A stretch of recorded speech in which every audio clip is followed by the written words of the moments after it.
Hello and welcome to Tasting with Mike and Matt. I'm Mike Veach and this is my partner in crime, Matt Cohorst. Howdy. And today we're going to try something different. Yeah, that's why you might be hearing some cars going by and some other noises in the background, because we are on the front porch. And we have a couple of guests with us today. We have Wayne McBrayer. Hi there. And his wife Rebecca. Hello. And we are here to taste some whiskey and just to have some general talk, and we thought we would film it and see how it goes. This is kind of where I started out. Remember, like, Yeah, we when used you to were come introduced over me here. to all these great whiskeys, it was out here on the porch. Yeah. We got lots of shots on Instagram of the whiskeys lined up This is on the nostalgic. ledge. Yeah. Oh, yeah, the Maker's Mark session. Oh we yeah, did, that Baker's yeah. Mark session where we had we tasted like That's 12 epic. different ones. Oh my God. It was ridiculous. In one day? Yeah. Yeah. And you lived to tell. Yeah. Yeah. Well, we did do small pours. Yeah, Okay. yeah. But still, yeah, it was a hectic day. It was like borrowing, that's what my friend calls it, borrowing happiness from the next day. If you have a night like that, a fun day like that, you're borrowing happiness for the next day. So, we have to start off with an interesting bottle. I thought in honor of Wayne and Rebecca being here, I would open up a dusty bottle of Old Crow. So we have an Old Crow half pint. I believe this is actually, this is a true half pint. And it's before the metric system kicked in. And it was made in the spring of 1968, bottled spring of 1974. So it's 6-year-old Old Crow. And the fill level is excellent, and I can guarantee you why. It's a screw cap. There you go. We were talking about this earlier now. Jim Beam owns Old Crow now. And who used to? It used to be National Distillers. National Distillers, okay. So, You smell it now. You can smell it. Oh, man. Oh The yeah. wind is glad- blowing my way. Thank you, sir. Thank you. so. Oh, this has got a great Oh wow. Oh, vanilla man. caramel. A little bit of a ripe pear, maybe. Mm-hmm. Yes, definitely. Some baking spices. I'm not really sure what the baking spice is. Could be cardamom? Cardamom, maybe. Maybe a little allspice. I'm really getting that pear. Maybe even a I hint was of thinking that peach. too. Mm-hmm. Yeah, There's a lot in this. yeah, it is. And there's some oak. Mm-hmm. You know, this is back in the days, you know, back when Old Crow was created, it was the whiskey that all good whiskeys was judged by. And it was excellent whiskey all the way up until the 1980s. And Jim Beam bought it and they started making it a 3-year-old product, and, you know, it's a shame. Yes. I would love to Yeah. see Jim Beam, you know, I don't understand why they don't just take a special bottling of Old Crow and do an 8-year bottled and bond and make it part of their small batch collection. Mm-hmm. Have Freddie take it over. Yeah. But yeah, this has got a great nose. Very inviting. Yeah. So let's take a sip.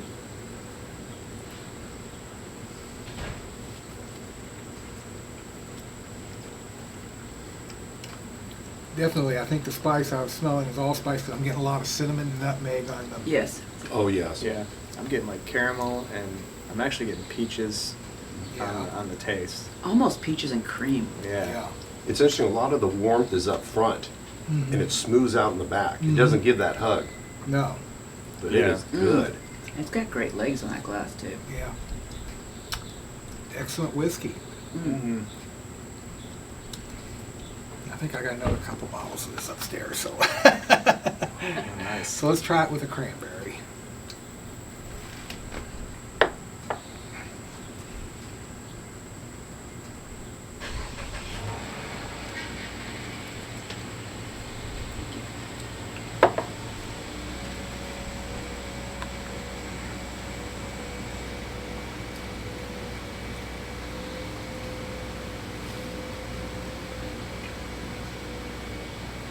really enhanced the spice and it turned it into a black pepper. Yes.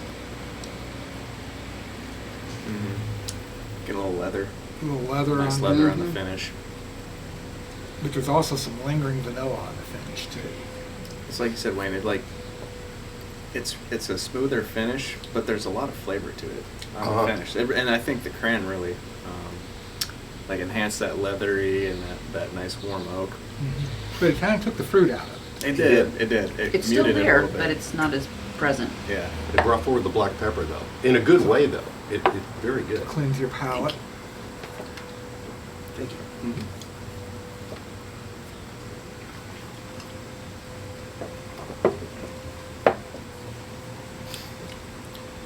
I guess I should have asked you all before. Neither one of you have nut allergies, I take it. No, we do your tastings when we're doing stuff at home, so we do this. Learn You from guys the are best. practically pros. Now, we haven't tried to trademark it because we don't want you to sue us. Just, you know, So it's.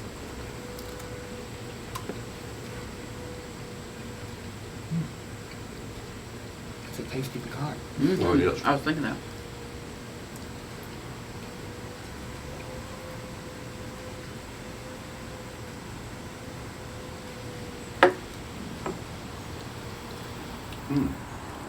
Smoothed it out. It brought out a lot more vanilla, caramel, Yeah. and the fruit is back. Yes. To me, it's more of a pear, definitely, than peach. And the pepper's gone now. Not A little bit gone. on the finish. But- Not gone. I would say that it toned it down to like a real light white pepper. Okay. And then on the finish, you get that oak. And Yeah. and the longer it sits here, and I'm still getting finished now, Yeah. I'm getting more of that pepper. All in the finish. Yeah. All in Yeah. the finish. And a little It's bit much- of tannins. Mhm. It's much more subtle. Yeah. It's good. It's really solid. Very good. Yeah. Now, do you remember, or were you ever able to tour the old distillery back in the day when it was up and running? No. Okay. No. It'd been closed, since the late 80s, I guess, when they quit making whiskey there. Where was it located at? It's just down the road from Old Taylor. Literally about a 3-minute drive past Old Taylor. Mhm. So, we're going to taste it with chocolate now. Okay. And we use the Hershey's dark chocolate and everything. And if you want to find out why we taste it the way we do, you can check out our previous video on how and why we taste bourbon. Which is a great video, by the way. And we'll put a link in the video down below. So you take a bite of chocolate.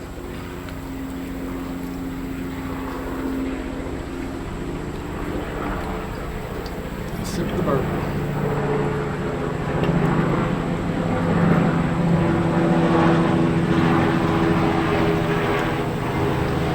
That really brings out the caramel. Oh, it does. It's really rich, nice caramel. I get a little bit of chocolate in there too. Yeah, a little chocolate. It's so creamy. Nice Oh, oaky yes. finish.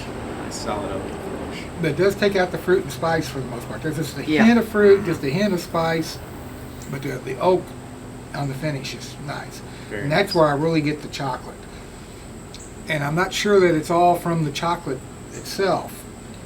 I think some of it's from the bourbon, because to me it's more of a milk chocolate, not a dark chocolate on the finish. It's good though. Tastes So- great. That was a special bottle there. That's very good. Yeah. So that's the Old Crow. So cheers. Cheers. Cheers.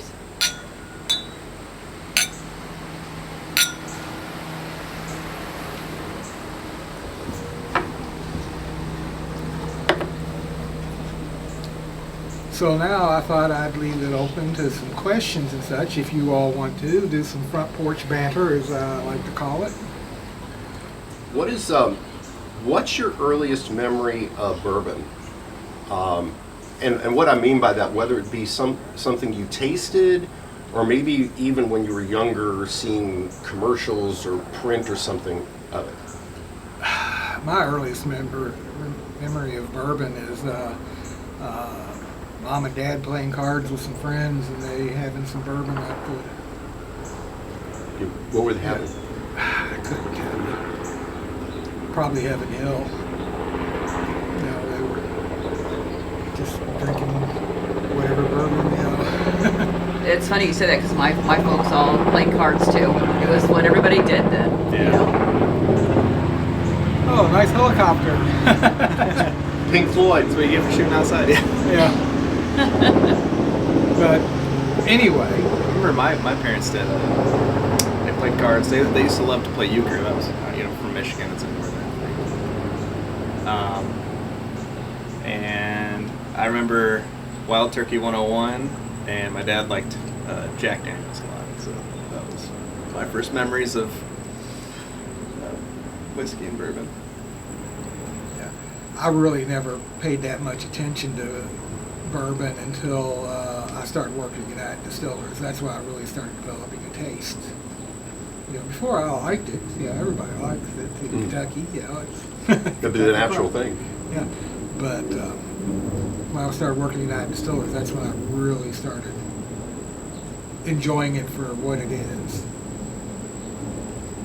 Process, all that goes into it, the history, the culture. Yeah, the different brands, the different styles. Good question. What was your first bourbon that you loved? What was the one that hooked you? Oh, probably Weller Special Reserve. Oh. Back when I was at United Distillers, when it was still a 7-year-old 90 proof, but in reality at that time, because of early 90s, we were a bourbon glut and everything, the 7-year-old actually had closer to 10-year-old in it.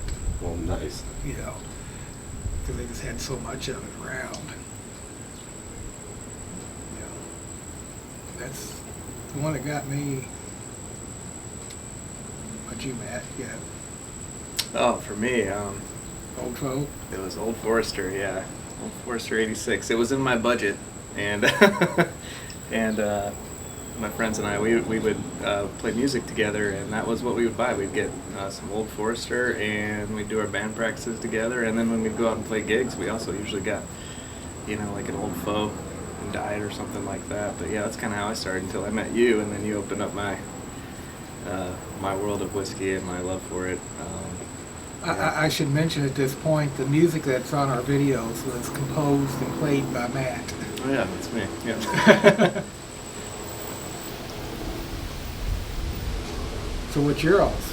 Well, for me, I started this journey late because having been in California, bourbon's not as big a thing, although it's starting to take off, I guess, a little bit. So she took me to Peerless, and we went in there and they break out all the tasting notes. Now, having been a wine drinker, they'll tell me the same thing about wine. You pick up this and you pick up that, and I've never picked up anything whether just if I liked it or not. So there was this one, you probably remember what it was. Was it the small batch?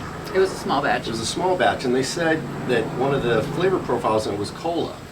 I mean, cola doesn't make any sense to me.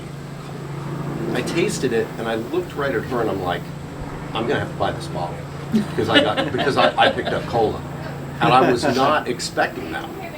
Yeah. So that was the one that really okay, there is something much different about this than wine, and much better in my opinion, and that's what did it.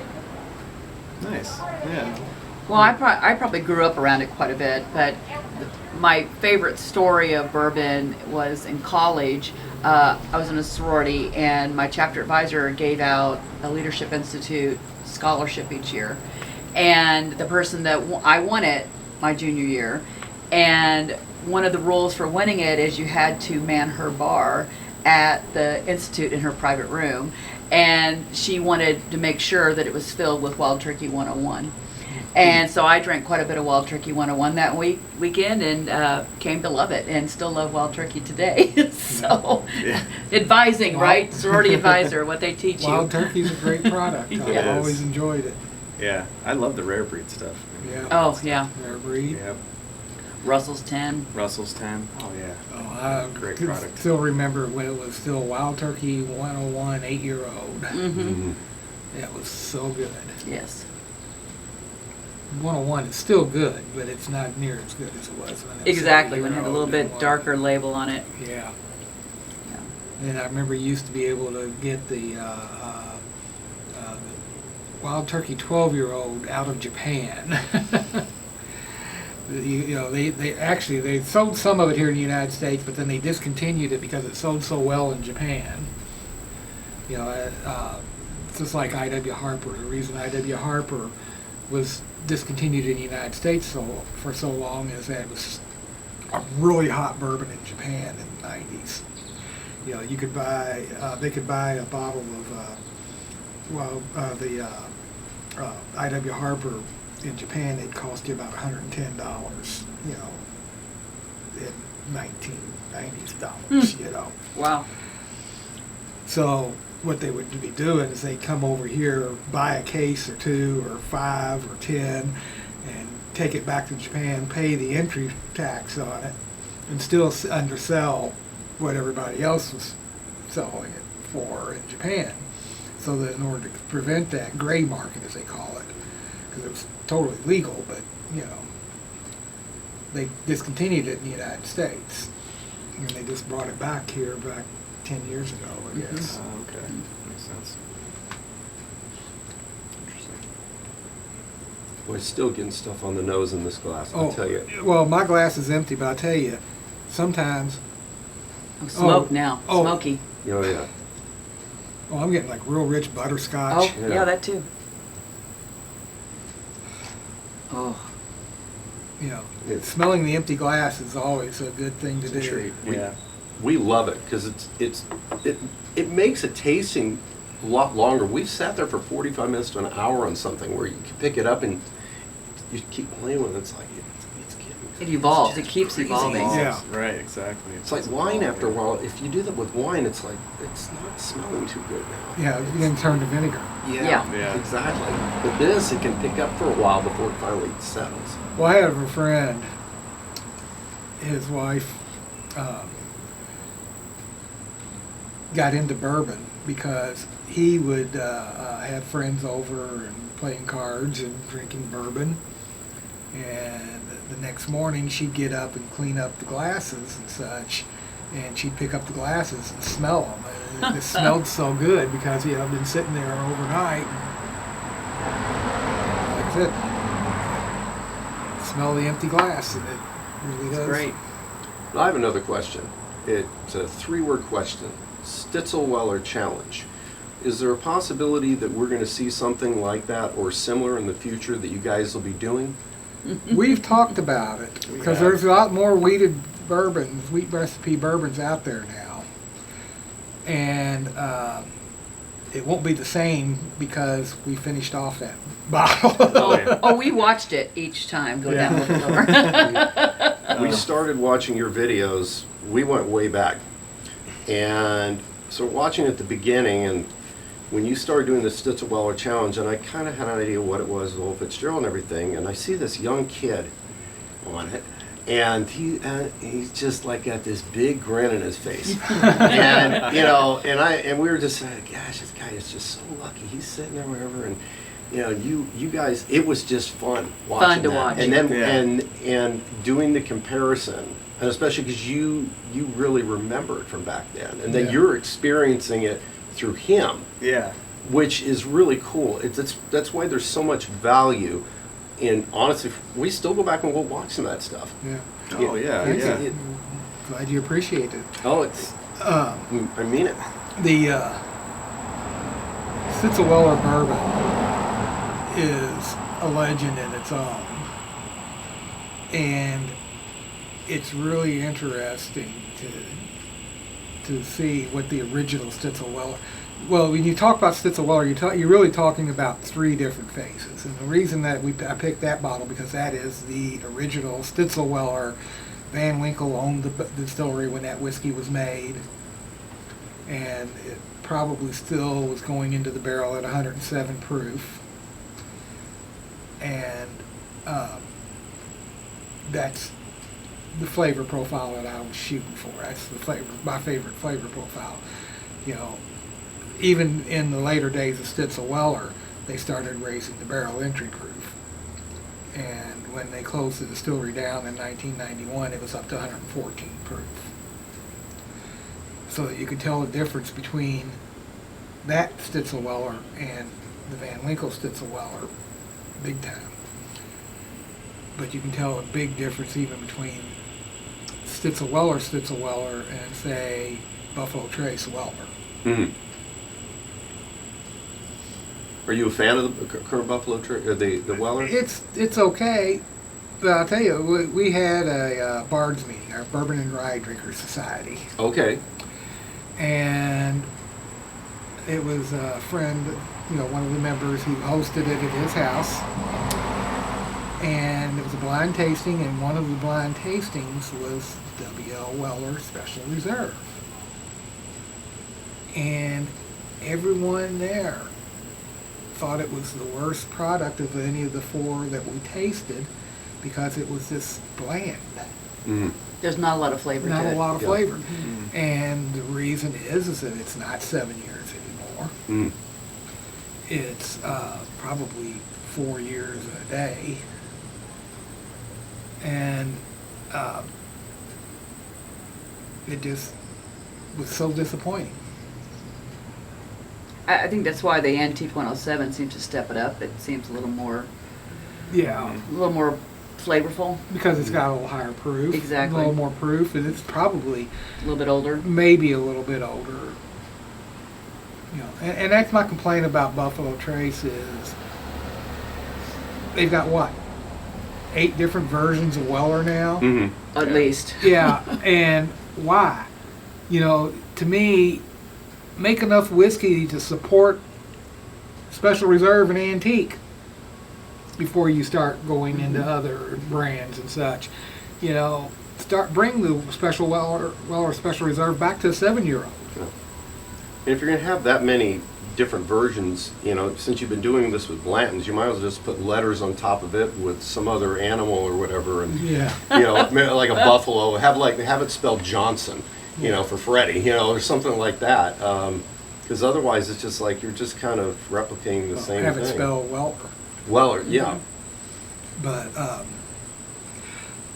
it's funny though, because I have run across 4 or 5 different distillers that are making a wheat recipe bourbon, and it's all for the same reason, because they want to make a whiskey that tastes like Maker's Mark. And that struck me as funny, is because, you know, it's Maker's Mark, not Old Fitzgerald or Weller. Yep. And wouldn't you want to make something that would differentiate you in the market, that people would Yeah. really want that? So versus something that's already there. Well, yeah, but you know, in every That's the goal, case, though. in Yeah. every case, the reason they do it is because that's the owner of the distillery's favorite whiskey before he started making whiskey, and he wanted Okay. He wanted to make his own version of to Maker's make Mark. his own version, you know, which is fine. Now, living out here, because I mean, we have to travel up here. What are some of the different tours and things that you guys like to do locally? Oh God, there's a lot of really great tours. You know, here in town, I love going to Peerless. Oh, that's what I was going to say. The Peerless tour. Michter's Great. Fort Nelson is great. Evan Williams has got a great tour. Old Forester. I like Copper and Kings. Mhm. Brandy. Mm-hmm. Rabbit Hole. You know, there's a myriad of distilleries opening up here in Louisville now. You know, I can't even remember all of them. But out in the state, you know, of course, Maker's Mark is always classic. It's kind of the original bourbon tourism place. Four Roses always had a good tour since they created the tours, I should say. You know, I remember Al Young telling me back when the Bourbon Festival started opening up, and you had people come by to take tours, you know, unannounced. Just, you know, they went to the festival and found out that the Bourbon Festival was the idea of a Bourbon Festival was a Catholic picnic paid for by the distilleries. You know, there was very little they could do that actually learn about bourbon, unless they paid the big bucks to go to the gala or one of the events put on at night by the distilleries. So they would show up, tour the Getz Museum, and say, "What else are we going to do? Let's go visit the distillery." So Al Young was telling me, we started having people show up and wanted to know if they could take a tour, and I'd look around, find out who was available, and say, "Here, take them around, show them the place." And that was it. But once they opened the visitor center and did the tour, they created a great tour where you really get an idea of the whole process, laid out in a very linear way. Mhm. The only thing it doesn't have is the warehousing. Of course, you have to go to Cox's Creek to get to the warehouse, but still, it's a great tour. You know, you gotta love Steve Fonte and Limestone Branch. Steve Beam. Steve Beam is always a pleasure when you find him there, but he's usually out on the road somewhere, and of course he lives in Florida now. Yeah. So, but Steve Fonte's there quite a bit, and he is a hoot. Oh yeah. Absolutely. You know, I keep saying I want to go back up and visit the old Pogue Distillery in Maysville, and visit some of the other distilleries up in that area. Augusta's open now Yeah, too. Augusta. Yeah. Pogue I really loved. Yeah. That really, to me, when we did the tour there, you could really see how much Prohibition damaged the industry. Yeah. It is More industries than more bourbon. industries, Yeah. and probably where it really led to the Depression, because you see down on the river, and then there's the railway up above, and it's like railroads were impacted, farmers were impacted, boating was impacted, all this stuff. Those Yeah. are jobs. The individual distilleries that have people. And eventually you keep cutting things like that, and you have a big problem. Yeah. Well, in 1926, 2 years before the Great Depression officially started, farmers were burning their crops in the field because it cost them more to harvest than they could get for it. Yep.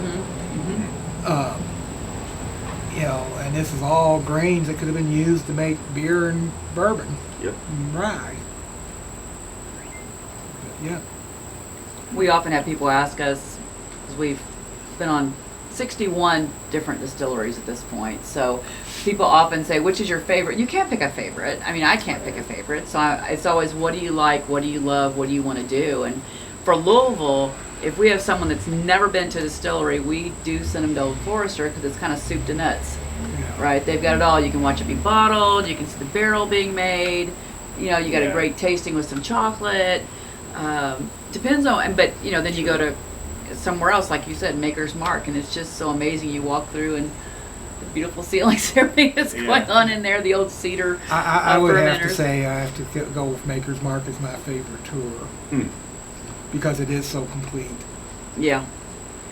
And Castle it and is- Key's gorgeous. Yeah, Castle and Yeah. Key. Gorgeous. But yeah.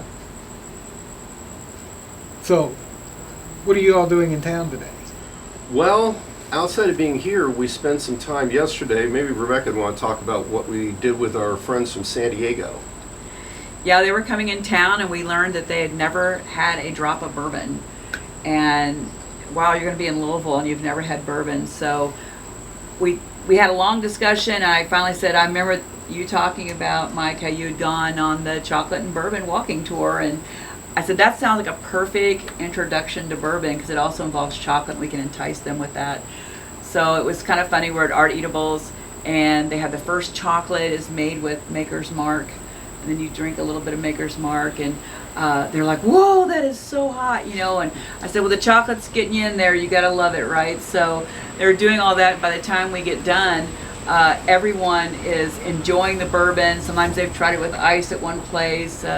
You know, we got to do the Derby pie at the Bristol, and went up to Michter's, and were able to have the Falls of the Ohio with the animal cats lasered on top of the drink, and they're all having a good time and toasting and cheering, and they left saying, we really loved that bourbon experience and we want to do it some more. So find, and if you have a friend that's never tried it, I just say find something they love and put it with it, right? So like chocolate. Yeah, and they really ended up loving it. And one of our friends, Bridget, that was there, she was the one that put wine in her whiskey. And of course, there's always the worry, well, whatever, maybe that's not the right way to do it. We sat there, it's like, well, you know what, the right way is to drink whiskey. The way you like it. Exactly. Yeah. And it's like, I told her when I started, I didn't think I could ever drink it straight because it was too hot. I remember I had McBrayer, the first batch of McBrayer 1, it was 103, and I'm drinking it. And I'm telling my wife, this is fire water. My cousins make this, and what am I going to do? It's got like my birth name on it. This is just, I've got to learn to do this. And I started putting ice in it. And then after a few months, I got bored. And I'm like, I'm just going to go straight. And now I drink it straight. Mm-hmm. There's just so many variations. And it's another thing you can't do with, in my opinion, with wine. I think wine, especially Or rum red, or tequila, yes. really. Yeah. Yeah, it's one of the things why we love bourbon and whiskey. Yeah. One drop of water can completely change the profile of, Yeah. especially one that's hot, like, 120, 130 proof one. You put a drop of water in and it really expresses more than beyond, like, a lot of those can be a little barrel, stavey, a little harsh, More wood than someone's wanting to. Yeah. And, Some well, I tannic. will say this. A lot of people think that the burn is all from the alcohol. Mm. And it's not. It's from the tannins of the wood. Mm-hmm. Because what are the tannins? It's tannic acid. It's acid going down your throat. So you put a little water in it, it helps cut that back. And that'll open up some of the other flavors, because And, that's another thing, one of my pet peeves. I hear people saying, oh, if it's not unfiltered, I won't drink it, I'm thinking, well, I've had a lot of unfiltered whiskey that wasn't drinkable. I would prefer Exactly. a very good filtration system and bottling than I would an unfiltered bourbon that's just overly tannic and nasty. And that is one thing that's fascinating. If looking at the glass here, if there's an ounce of bourbon in it, and you taste it, and then putting in one drop, because you think about the amount. One drop. You mean one drop does anything? It doesn't make sense. And then you taste it, and you're like, it's flipped it. And So even that starts on the drop- nose too. It starts Yeah. blooming on the nose. Yeah. Yeah. And that drop took the rest of it and kicked it up a notch, or Yeah. changed it up, and makes it dynamic. Or just letting it sit for 15 minutes, let it oxidize a little more, Yeah. you get a completely different flavor profile. It's I love it. It's great. Yeah. All the different ways that you can try it. And what's your feeling about the neck pour? I was just getting ready to ask that question. You knew where I was going. I did. I'll let you finish it. There's a debate, right, about the neck pour. Do you think there's any difference in a neck pour? No. Yeah. No, what I will say is there are certain bourbons that need to breathe a bit before they do it. But, if you want to consider the neck pour the first pour on a bourbon when you need to let it breathe, it's fine. But chances are, if you need to let it breathe on the first pour, you're going to need it on the second, third, and fourth pour as well. You saw how the fill level here was. You think there was a neck pour on this? Yeah. Well, we had seen a video where someone was interviewing Conor O'Driscoll with Heaven Hill about it, and he's like laughing. He's like, neck pour? What are you talking about neck pour? That's the most ridiculous thing. When it was like a week later, we saw him at a dinner and brought a bottle of Bottle and Bond, the 7-year, and said, what do you think about the neck pour on this one? He started laughing. He knew we had watched the video, and we said, will you sign the bottle? He goes, right, can I sign it upside down so you can make sure you don't get the neck? So we flip the bottle, so here's your neck pour, and sign it like that. So it was pretty funny. Well, it was funny because when he did the video, he had been drinking for about 30 minutes, and he kept hitting. I don't know what he had. I don't know if He was drinking the Heaven Hill bottle Oh, and he Bond was 7 drinking year. that. So he had it with ice, but he was hitting it. He loves and it on you could tell ice. he was getting a little lucid. Yeah. And then the comment asked, and he's sitting there, he goes, picks up a bottle, he goes, I'll tell you, here's your neck pour. He turned it upside down. It's like, it doesn't matter. Yeah, You know, If it's good, it's good. that's Yeah. right. Yeah. But I have noticed that even, particularly on older bottles, when I say older, I'm talking about something from the 50s, you Mm. know, 20 years older than this. You definitely need to pour them and let them breathe for a bit. There's something about that real old whiskey that, you know, went into the barrel at 110 proof. And as it sits in the bottle, I think a lot of it, you might get a little of that cork Mhm. coming through. You need to let that breathe off. Now, you're a screw cap proponent. Oh, yeah. Yeah. Well, like I said, you saw the fill level on this. Yeah. You know, this is 50 years old now. You know, 74 to 2024 spring. And it's not going to break off and you have cork in your bottle, right? Right. So, Yeah. you know, that's a good thing. You And know, it's Why do you think more distillers don't use a screw cap? because people think that quality bourbon has to have that cork to pop. That might be a carryover from the wine industry too. Oh, it Yeah. is, definitely. And there's nothing like having a bottle of wine that's been corked. Yeah. It is Oh, it's terrible. awful. Oh, there's something worse than that. It's a bottle of bourbon that's been corked. Oh, no, I've not had that. Oh, and, God, I have. And I'm That hoping, may be what we tried that one night though. We have a set of decanters from my great uncle, and filled, and one of them we opened was definitely had some problems with it. Oh. So, it went down the drain, unfortunately. That was the one had- I think I said, oh, I'm game for it, and I started to drink it, and I spit it out. It was I like- had a bottle of Buffalo Trace that I think was a combination of musty whiskey and corked whiskey. It was horrible. Oh, it sounds terrible. I opened it, took one sip, and poured the rest of it down the toilet. And I was telling Elmer T. Lee about that. And he goes, What? Musty whiskey, corked whiskey? Well, why'd you send the bottle back? I go, because I figured it wasn't, I wasn't sure if it was all musty or all cork. In any case, I didn't want you all to have to give me a new bottle or anything. You know, I was happy just to pour it down the drain. We have not had Elmer T. Lee. At some point, I don't even think we've ever seen it for sale.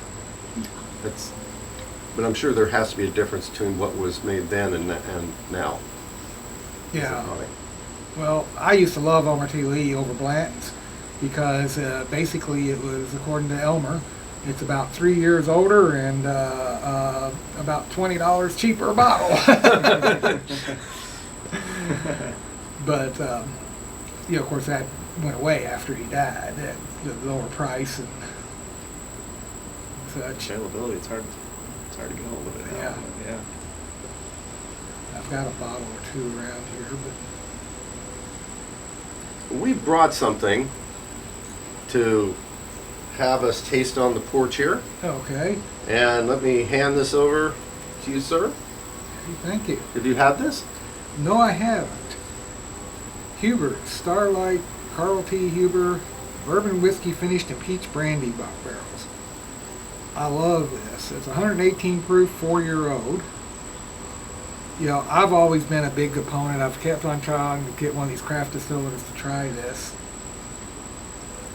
Get a hold of some peach brandy barrels, some apple brandy barrels, some pear brandy barrels, some regular brandy barrels, and age your corn whiskey in it. Ah. Because corn whiskey has to be aged in used barrels anyway. Yep. And That then would be good. you could play around with the different flavor profiles. You could release each flavor profile on its own, or you could mix it together and make you a kind of a tutti frutti.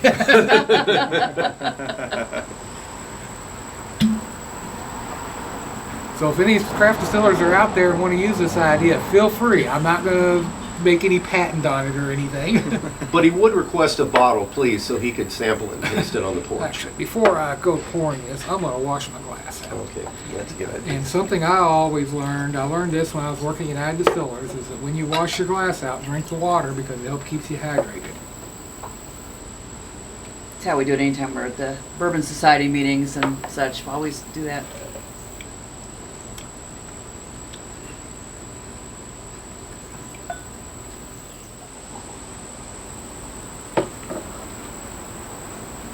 We don't drink a lot of, wine or brandy finished whiskeys, but we were at Huber that day, and Ted was there, and we got to meet him for the first time, and he said, "Have you tried this yet?" And we said no, and on his recommendation, we had to give it a try, and that led to buying a bottle. Yeah. Which led to buying another, and another, and another. Yeah. About Oh. 8 bottles? Like that? It doesn't matter. It doesn't matter. Ted Huber's a real nice guy. I Yeah. like Ted. Which is another great tour. It is. Yeah. So let's know this. Mm. Surprise, surprise, I get a little peach. Yep. Oh. Some vanilla and some other spice. I'm trying to decide. I thought it was a little nutmeggy. Nutmeg. Baking Yeah. spice. I was thinking maybe just a hint of ginger. Oh, Oh, okay. That's a good call. So let's take a sip. Mm. Cinnamon peaches. Oh, Yes, That's lovely. it's so A good. little vanilla. Yes. Yeah. That cinnamon is a nice added spice towards the finish. Mm-hmm. And I just love it. Mhm. To me, it's almost like you're getting brandy. No, you're getting bourbon. You're getting brandy. You're getting bourbon. It's just Yeah. such a good It's a really nice Well- finish, not overdone. Actually, I just get a hint of the peach brandy. Mm-hmm. Yeah, there's no mistaking that this is a bourbon. Yeah. Oh, yes. And that's no what I doubt. like about Ted Huber and the finishes that I've had. Mhm. To me, the idea of a finished bourbon is that the finish should complement the bourbon and not overwhelm it. Yep. If it overwhelms it, the first thing I'm thinking of, okay, what are they trying to hide in the bourbon? Exactly. Inferior product. Inferior product. Well, let's try this with cranberry.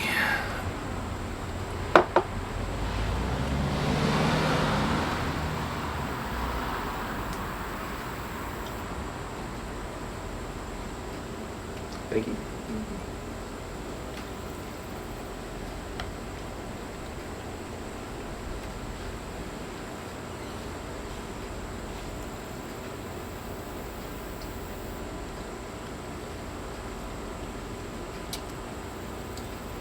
That made the peach more of a citrus. I was gonna say it was very bright and citrusy, but Mhm. still tastes like peach, but a different, not as sweet. And a lot of cinnamon. That really Mhm. brought out Oh, the yes. cinnamon. Yeah.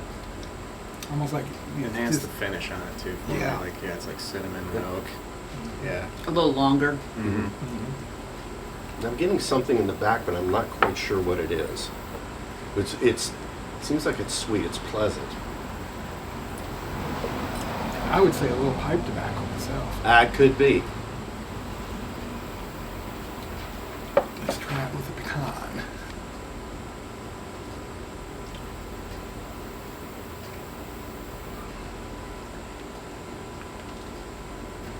Thank you, sir. Mm-hmm.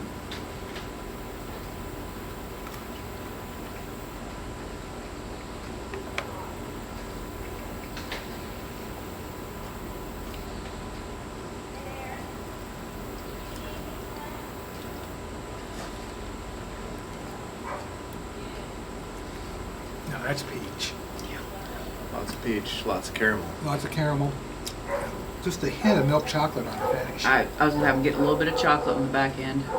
I'm getting a little cinnamon in the back. Well, I get a little cinnamon too. Yeah. Of course, I'm getting cinnamon with everything here. Yeah. But just that hint of little milk chocolate on the end there was really, really nice. Yeah, that might have been my. I don't know, neat or that has been my favorite. So Yeah. That was pecan. good. Good to take on.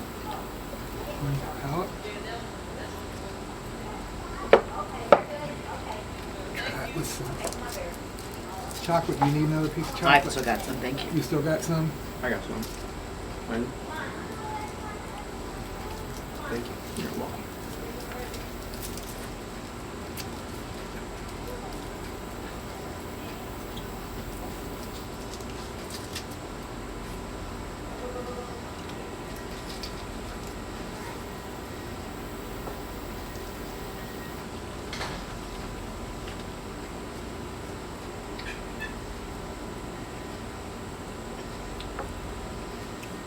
It's good.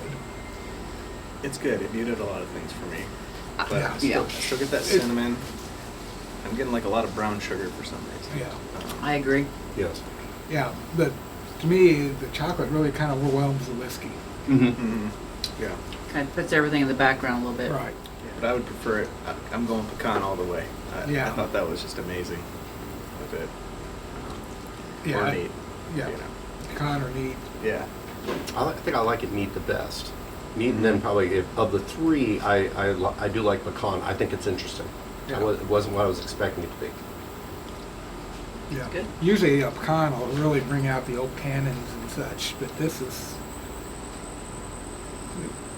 made it very balanced. Yeah. So Thanks for bringing that over. yeah. Oh, you're Absolutely, welcome. Ashley. That was a pleasure. Yeah, it was lovely. Right. Thank you for allowing us to be on the porch and sharing time with you. Because it's about friendships, bourbon, and sharing life experiences. You know, and to be honest with you, that may be one reason why these taste so good today is because of the ephemeral nature of tasting. Mm-hmm. You know, it's all whiskey always tastes better when you're enjoying it with good friends. That's true. That's very true. Absolutely. And what we need to do then is maybe we need to find some people we dislike and bring it and then try it and see if it No, We'll pass no, on that. I will quote Maggie Kimbrell, who Oh. quotes a friend of hers who was talking about cigars, and he was saying, "What's the best way to enjoy cigars?" And his answer was, "Oh, any way you like it, but I can tell you what the worst way to taste a cigar is to smoke it with an asshole." The same thing is true with the whiskey. The worst thing about tasting whiskey is drinking it with an asshole. And I just assume not. Choose those around you wisely. Exactly. That's right. So, anyway, I hope everybody enjoys this video. It's been a long one. We're going to do another video, front porch type video. It's going to be at Steve Fonte's house, and he wanted us to do a bourbon and cigar tasting video with him. So we're going to be doing that at the end of the month. And until then, thanks for coming, Thank you for having Yeah. us. and cheers. Cheers. Cheers.